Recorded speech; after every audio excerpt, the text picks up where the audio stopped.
It's happening. There are over a dozen people, migrants, on an airplane that is heading for Guantanamo Bay, Cuba, concentration camp owned by the United States, which illegally occupies Cuba. This article, after mentioning that more than a dozen people are on a plane set for Cuba, mentions that roughly 200 Marines were dispatched toward Guantanamo in recent days, according to a defense official. That number is expected to rise to 500 in the coming days. Remember how they want to add on to Guantanamo Bay, build it out so that it can house something like or imprison 30,000 people? Got to make sure there's enough room for you and your family.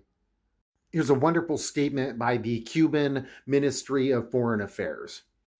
Cuba rejects the decision announced by the President of the United States to use the Guantanamo Naval Base to imprison tens of thousands of migrants he has proposed to forcibly expel.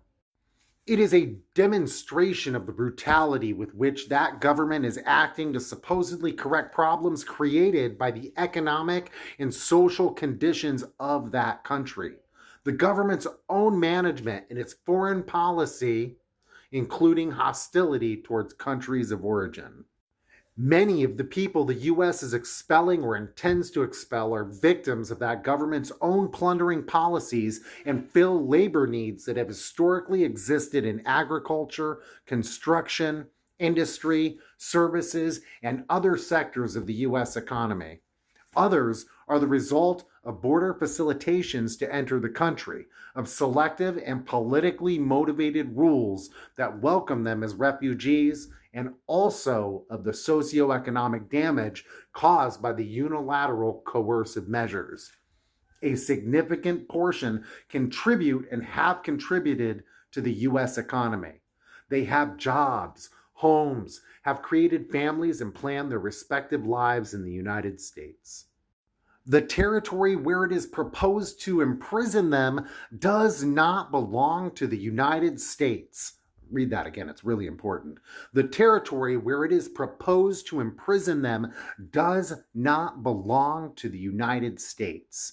It is a portion of Cuban territory in the eastern province of Guantanamo, which remains under illegal military occupation and against the will of the Cuban nation.